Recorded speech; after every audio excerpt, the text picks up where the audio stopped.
Cutting through the noise and finding clarity ahead of a Fed rate cut. Hey guys, it's Keith Allen.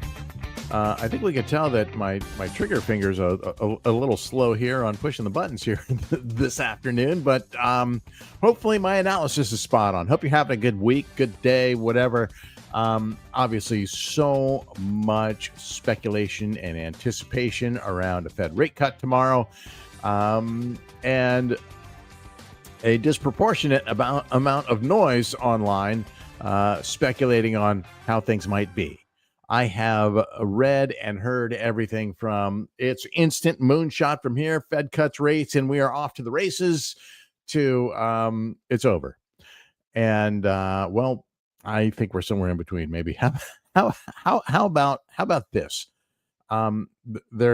We could start this by saying there's just no absolutes, right? And I'm going to get into this. I'm going to talk about some analysis I had last week that seems to be developing nicely, really as scripted. And so we're going to look at that, but it's eyes forward here, right? Where do we go from here? So we are going to be looking at the scenarios that might play out here over the next couple of days and weeks and months for that matter. So we'll look at short term, we'll look at longer time frame and see if we can come up with some conclusions and at the very least leave you with some insights that can help you out. If you're new to the stream, oh, by the way, my name's Keith Allen, work from home dad, full-time trader, co-founder of Material Indicators, and I'm here for you. Simple as that. Trying to pass on some insights and knowledge that I gained at the School of Hard Knocks to hopefully save you the pain and the expense of learning those lessons the hard and expensive way like I did. Live chat is open. If you have questions, I will do my very best to answer them. If you have comments and insights, by all means, please share them because we all learn together. A high tide raises all boats. So I really appreciate the contributions you guys make to the to the stream as well. Hello, Prometheus. Good to have you with me. Appreciate it. Let's go ahead and climb into some charts here today. Again, live chat is open. Get in there. And if you haven't done so yet, smash some buttons. Help me grow the channel. You know how it works, right? It's all the algo, whatever. Just hit the like button. Hit the share button. Bring in some of your friends to the stream. And make sure you hit that subscribe button, check that little bell on YouTube if that's where you're watching. Hit that subscribe button so you don't miss any of the future streams because I am dropping the alpha for free every time I come on. So there you go. It's for you.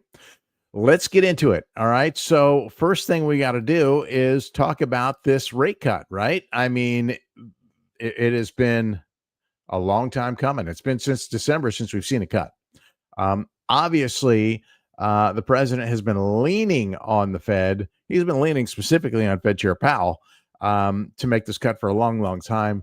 This is not the result of Powell giving in to pressure, in my opinion. This is a matter of we've seen some metrics that indicate it's time to make a rate cut. And so the speculation is whether it'll be a 25 basis point cut or a 50 basis point cut. And the market consensus is 25 basis points. Let's see if this has changed any here in the past couple of days. 96% of the market feel that this is going to be a 25 basis point cut. 4% of the market feels it's going to be a 50 basis point cut. That's 100% of those polled here. Okay. So that means there are 0 Fed watchers who think that there's not going to be any cut at all. So why 25 versus 50? Regardless of what might be warranted here, it is my opinion, and this is opinion only. There's a couple factors at work here. Number one, a 50 basis point cut at this point, in my opinion, would signal to the market, who expects 25 basis points, it would signal to the market that things may be worse than they really are. That's number one. Number two, I think it would be a thinly veiled admission that the Fed is late, which obviously they probably don't want to do. And number three, we know that Fed Chair Powell goes he goes to great lengths to make sure that he is not surprising the market. 96% of the market thinks 25 basis point cut. I'm pretty confident we're going to have, I'd say I'm 96% say 25 basis point. I'm 99% confident that it will be a 25 basis point cut with those things in mind. Now, again, I said that this isn't because of speculation, and I should share that chart actually so you guys can see what I'm talking about. I know it's much easier, and there are some language barriers, so I will share this screen with you so you guys can see what I'm talking about. This is the CME Group's survey, and here we go. 96% say a 25 basis point cut. 4% says 50 basis point cut. This is where I say we see things land tomorrow. That doesn't mean that we might not see a 50 basis point cut later in the year. Okay. There's still an October cut, or excuse me, an October meeting and a December meeting scheduled. I believe 3 cuts are baked in for the year. I've even seen a report of 4, but there's only 3 scheduled meetings. So the 4th would be a bigger deal. And then, potentially in October or December, we could see a different size cut. We'll have to see how things evolve here over time. But this is what we're focused on now. What's in front of us at the moment. And so, again, my mind is on 25 basis point cut. What does this mean now? So I've heard all of this speculation that the market's going to go crazy based on this cut. Well, this cut is very, very baked in. I mean, 100% in my mind says that the vast majority of the market has baked in this cut to price. Now, people have some psychological impulses that, hey, rate cut means risk off environment, and they can get cheaper money, and that's going to help more capital flow into the market, and it very well may. But let's keep in mind that this is not just a cut for the sake of cutting. This is a cut that is directly related to a spike in unemployment. And as you can see, our last report was at 4.3%. And that's not necessarily, I won't call that a spike. That's an uptick, in my opinion, from 4.2 to 4.3. But we obviously want to prevent that big spike. So that's a big thing to watch, and a big reason why this is happening. So in terms of how should I say presidential influence on this, again, I think that Powell and the Fed in general, this is not a one-man decision, by the way, right? He leads, but that body, I believe 12 members vote on this. So as of this week, President Trump has nominated a new board member who will be making it to this meeting just in time. He was cleared by the Senate just in time to make it to this meeting. So is he stacking the deck in his favor? You better believe he is. So there's that. So, I mean, the cut is happening. It just is. It's there. So where do we go from here? Let's say this is baked in, because it is. Yes, market wants to rally, but here's the big but. Here's the big catch. The market loves to punish people, loves to punish the late longs, loves to punish the early shorts. All of these things happen. And I talked about that last week because we had the scenario, lots of talk and noise about an alt season, and lots of indicators pointing to alt season developing, seeing those signs. And we got some nice rallies over the weekend, but short-lived, right? And I've been commenting on that, and I've been updating you along the way since last week.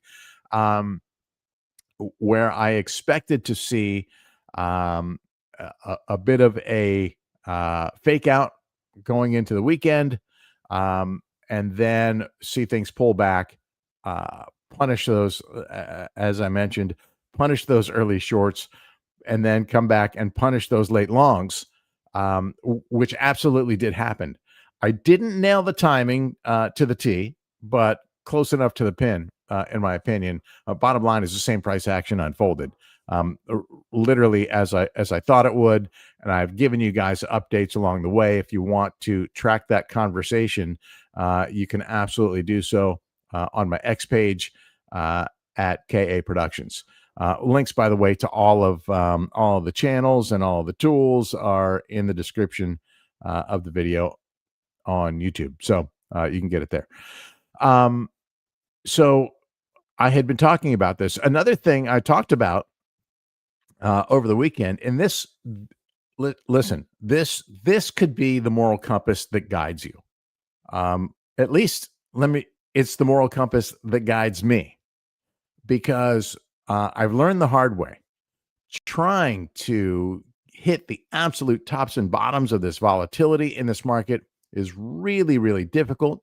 Yes, you can use some tools to help you. And gosh, I just posted something a little while ago. Our MTF mean reversion indicator from Material Indicators, it just picks your perfect call on the ETH dip this morning. So yes, you can use tools like this to try and snipe those bottoms. But in terms of wondering whether this is it, whether whether the top is in, whether we're going to see a dump, whether this is going to be a sell the news event, and I think, and there's a dose of speculation here, right? I'm speculating, and you guys know that I don't really love to speculate. I prefer to use data, but there's no data on this, so I'm speculating that based on, and this is just based on history and based on my own experience in the market, I'm speculating that we're going to see an initial knee-jerk reaction. We're going to get the cut. Market's going to pump, and we've already seen the pump begin. Right. We've seen the pump begin here this afternoon, with price now making its way back up to 117, running into some resistance here. Some whale buying continuing. Yesterday, I commented that the shark class, red order class, had started buying, and then we saw whales coming back in. So we have seen. I should probably refer to the right time. Here's where I talked about this. Right, this was happening here, and so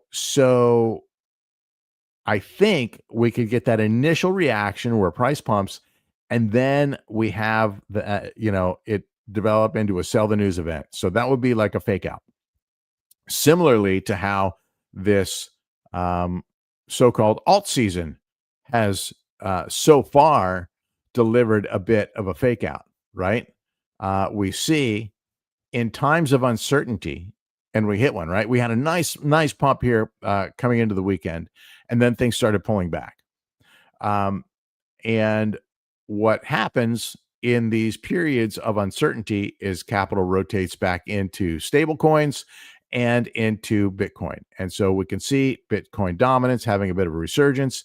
Stablecoin dominance was also on an uptick until literally just a few, maybe hours ago, when this rally began, because that money is rotating into largely into Bitcoin.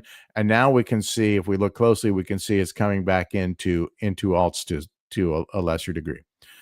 And so my expectation as we head into this rate cut decision is that we will see this as a initial knee-jerk reaction will be positive.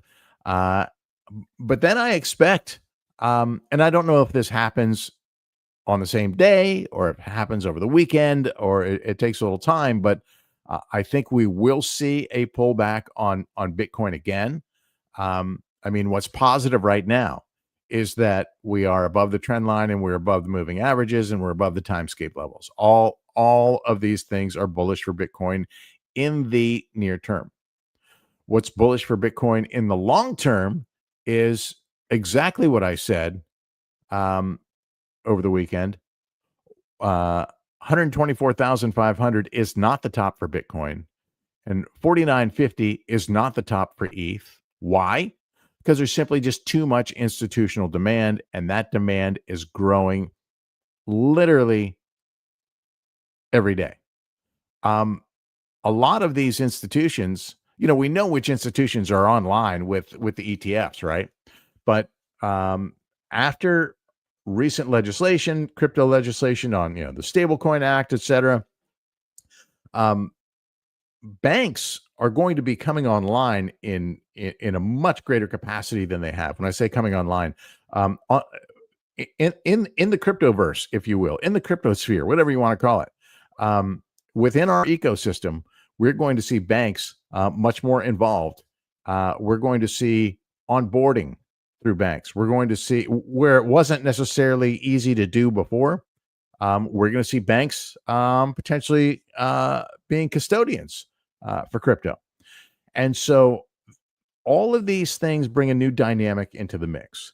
And I would say that we haven't even seen 50% of what's going to be happening in terms of institutional with crypto. It's going to take these large and legacy financial institutions do not move quickly. They are not nimble. Okay. And so it's going to take some time for them to continue to onboard and to come on board and to come online in crypto and to adopt blockchain. But it's happening, and it's happening as fast as they can make it happen. So be aware that there is more coming. Institutional demand is indeed coming and growing. And so that's why I think that the top is not in for either of these two assets, not for Bitcoin or for ETH. And long term, and this is how I'm viewing it. I have been looking at building a long-term position. Quite frankly, I've been building my Bitcoin long-term position since the FTX crash back in 2022. And I'm pretty happy with where I am. Only difference is if I had more capital to deploy towards Bitcoin and own more, I would, right? But I want some diversification in my portfolio. In the past few months, I have, and if you're new to the stream and you don't know me very well, I will tell you that I have been largely a Bitcoin trader and investor. In terms of alts, I trade them. I use our tools to trade them, but I've not had much conviction in many of them, so I don't hold many of them. I trade them, I get in, I get out, I move on to the next one. I stack powder to buy more Bitcoin and more ETH. So that has been my strategy thus far. Now, when we come into potential alt season scenarios or alt rallies or whatever you want to call it, I want to take advantage of those opportunities as well. And so I do apply some capital for trading, right? I've split my portfolio. I've got allocation for investment and hold, and I have a small allocation for trading. And so I think that we could see an initial spike in Bitcoin and ETH prices, followed by a correction on those assets. And that will create the opportunity to see capital start to flow into altcoins. So will alt season develop into what we have historically known alt season to be? I have been saying all year long that I personally would be very surprised if whatever iteration of an alt rally we get, if we want to call it an alt season, we can. Whatever iteration we get of that here in 2025 is not going to look exactly like what we've seen in prior cycles like 2021. It just isn't. I don't think it's going to last as long. I don't think it's going to impact as many coins. I think you need to be selective about what you pick and what you trade or invest in. And I think it is going to run more akin to what we saw at election time, right? Trump won, and we saw everything just rip for about a month and a half, and then the correction was hard and fast and unforgiving. So don't be greedy. Moral of the story is don't be greedy. Pick your targets. Pick your targets when you first open that trade, and don't be greedy. Be conservative with your profit taking. Split profit taking to me is one of the greatest things known to man. Right? I like to dollar cost average my way in and dollar cost average my way out. So that way you can compound and you can lock in some profits along the way. So you may not get every bit of meat down to the bone, but you're going to get enough of the meat to have a good have a good meal out of it, right? Get a good bite out of what the market is doing to us. So keep that in mind. Alex, good to have you, man. Do I think 615 could be the bottom for BNB? Oh, my formerly beloved BNB. I used to really love that coin back in the day when I was allowed to trade on Binance, and now I'm not. So I don't follow it as much as I used to. But I'll be happy to look it up for you and see what we can make sense of in a chart because well, that's what we do for each other around here, right? So let's see. Let's looky right here and pull up a BNB on the mothership, Binance. Man, I really hope that American traders get access back to Binance because man, what a great exchange it was, or is, I should say. So the question was, do I think BNB will ever go lower than what was it, 615? Could that be the bottom for BNB? 615. That's way down here. Let's see. Let's clear out the trend precognition just to simplify this chart a bit. We have a Fibonacci retracement here from the swing high to low. And we have a new all-time high. So it's been a while since I've looked at this, right? We have a new all-time high. We're making one now, as a matter of fact. Looks like. Geez. 615 was your target, right? Could that be the bottom? So we do have some consolidation in around this fib extension, which is interesting to me. 615 would be down here.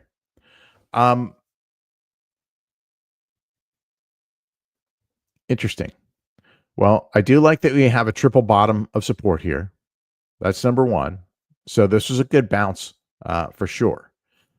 Let's see if we can get some insight from timescapes as to what looks strong in terms of support.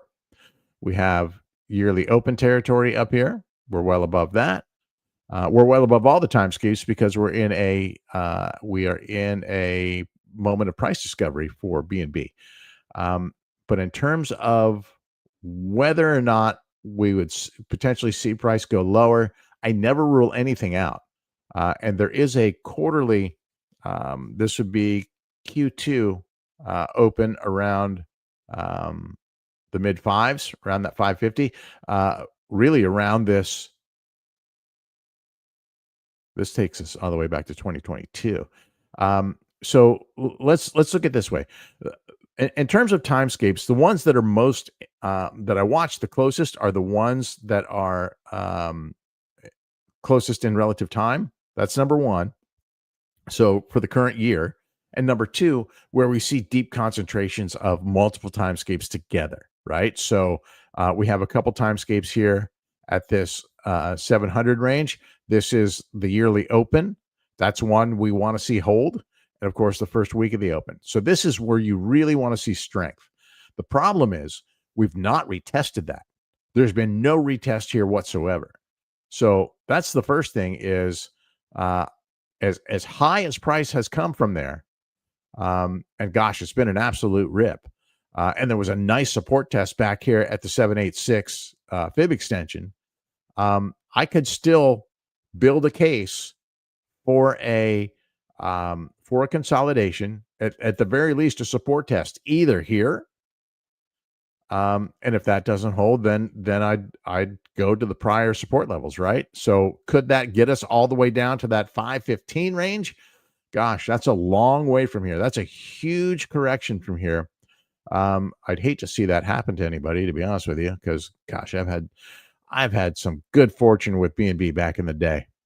That would be, to get down to that level would be a 36% correction, which certainly not out of the question in this game at all. So I wouldn't rule it out at all, to be honest with you. And the fact that we have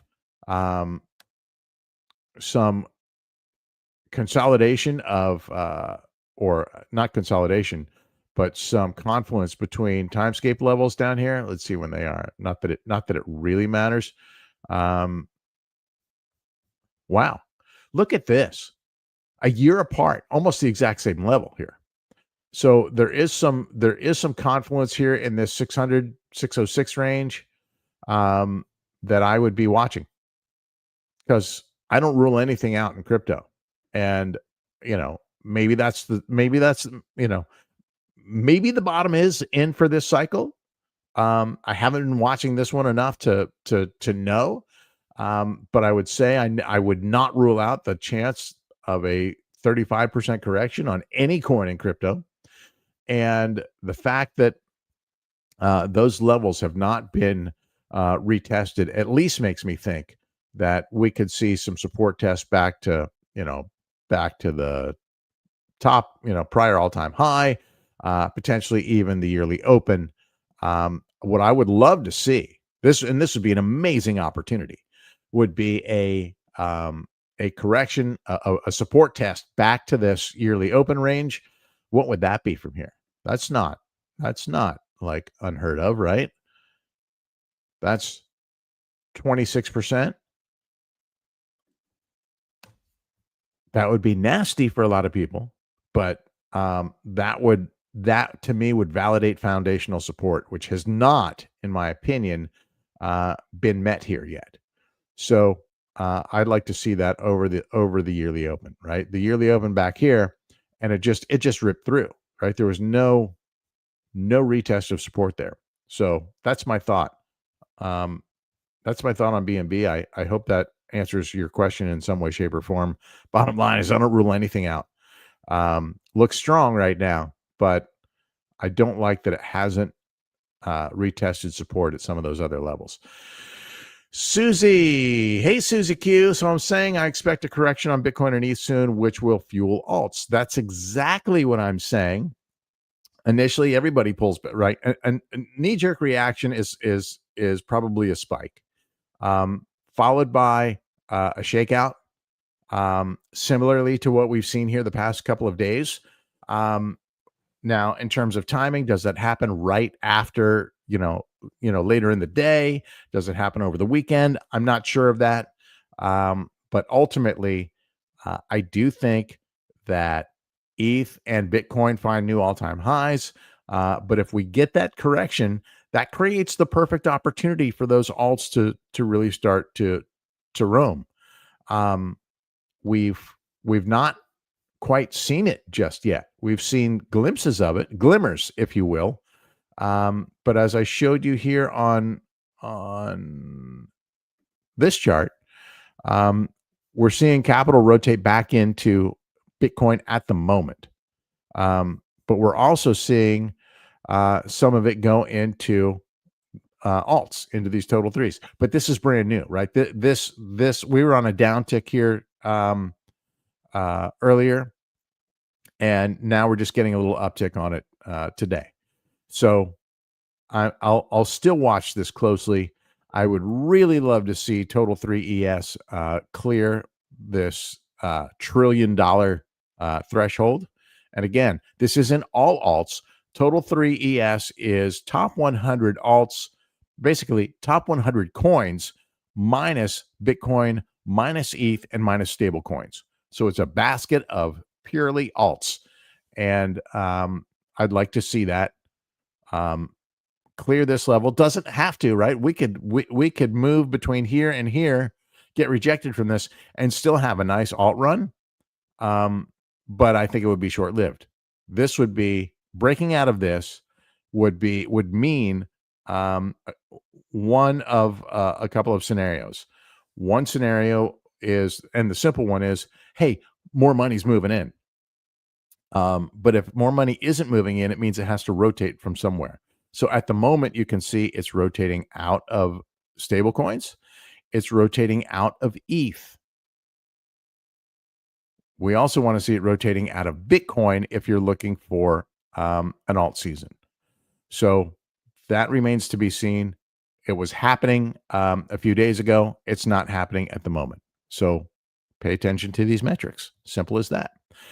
I think I've covered most of what we teed up. Let's see if there's anything else I could show you in terms of what's happening here. So let's see, and this is a great way to gain some insight, right? When whales are buying collectively, price is going up, and when they're selling collectively, price is going down. You can see how aggressively purple whales got into the game today and pushed price up off the bottom. This bit of plunge protection that showed up. I had a comment with somebody earlier today. I had no expectations that this would hold if price made its way down there. And really, as you can see, this was set here to inspire the algos to start buying. And it did. And so now it's been pulled. Don't be surprised if it reappears someplace between now and tomorrow's rate cut meeting, because it probably will. And at the moment, we have some decent resistance, about 23 million. That's not a lot, but it's enough to hold things down. At the moment, we have some decent resistance, a little bit of profit taking here at the 117 mark. So imagine another flush between now and tomorrow afternoon. Anything is possible. So if you're trading this, be careful. If you are more concerned about your longer term position, just stick to your plan, right? Don't be caught up in all the noise. Don't get caught up in all of the news of the minute, because you're going to get shaken out and it's going to cost you. If you have conviction that Bitcoin has not reached its all-time high and ETH has not reached its all-time high, do you care about the volatility that happens in between? I mean, it's hard to watch. There's no doubt, right? It's hard to watch your portfolio value go down on any correction. But if you have conviction that that 124.5K is not the top for Bitcoin and 49.50 is not the top for ETH, then just hold and don't frustrate yourself. Now, if you have concerns or you need the money, then take some profit on these rallies and wait till you get confirmations and get back in. You do you. Simple as that. You got to trade in a way that makes you comfortable. If you're trading what somebody else is doing, just based on what they say, myself included, it's a recipe for disaster. Don't do it. Don't do it. Don't do it till you know what you're doing. So when I come on here, I don't tell you what to trade. I'm just trying to show you how to interpret the information, interpret the data, so that you can make more informed trading decisions. And with that in mind, I'm going to give you another peek at some data in the MI dashboard that can lend you a little bit of insight as well. We're looking at price returns and drawdowns of all the USDT pairs on Binance. So there's like 400 some odd pairs in here, and we could scroll up and down and we could see what all of them are individually, or we could just kind of look at the group. as a whole and get a sense of what's going on here. As you can see, we had some drawdown recently, and now we see things moving into profit. Right, that red here is means their 14-day rolling returns are profitable. Um, and the brighter the color, the more profitable. So you see here, like Voxel, a coin I've never heard about, Voxel, 46% in the past 14 days. Vet, 3.8% in the past 14 days. Vanna, 7.83. Turbo, 10.5. Right? So you want to be looking for setups, and especially these coins that haven't gone 40% or higher, right? The ones that are just starting are the ones that are, probably have the most opportunity. So what you can see here, positive returns in blue and less than 10% drawdown in red. So this is telling us that at the moment, and we had a spike a couple days ago, but at the moment, we can see that almost 88% of alts have less than 10% drawdown right now, and likewise, uh, almost 68% have positive returns at the moment. And so a little pullback from that, it was higher a few days ago. A little pullback from that, obviously, is okay. Now, let's go to another metric that might be of interest to you. This is the correlation between alts and BTC. And we had, if we just want to look back in kind of history of how things transpired, we had a blow off top scenario back at the end of July. You can see all this red here, right? And how did price react to that? Right, we were locally toppy. We saw this breakdown, and then we saw more upside volatility as the market went through these different periods of optimism, and then fear set in, and then this blue area was a capitulation. And we can see Bitcoin dumped, alts dumped, everything came back down. And now we're kind of coming out of that. We're back into a period of optimism, and price is moving back up. So there are no straight lines, despite all the people that said as soon as we have this rate cut, it is off to the races and everything's going to go up from there and it's going to be a moon and you're going to be a millionaire. Bullshit. There's just no absolutes. Markets ebb and flow. There are no sustainable straight lines. So know that going in. Have your plan, stick to your plan. If you're trading short term, you're going to be very busy here and over the next few days and potentially weeks. If you are a long-term investor, you're a hodler, stick to your plan, man. Stick to your plan. Simple as that. I will leave you with a parting shot of what is happening in the Bitcoin order book. I won't be surprised if we see more chipping away at this. And let's zoom out a little bit and see what things are looking like above, right? Because how much overhead liquidity is there between here and getting back to all-time high territory? There's obviously a decent amount stacked between here and 120. And then things thin out a little bit up to that 125K level. This would be all-time high territory. These are not this is a significant amount, but certainly not impenetrable. When the market's ready to do it, it will do it. So keep that in mind. Could we even potentially get an all-time high before this correction? We could. I think it would be a nominal one in the near term, but ultimately, I do expect that price goes higher.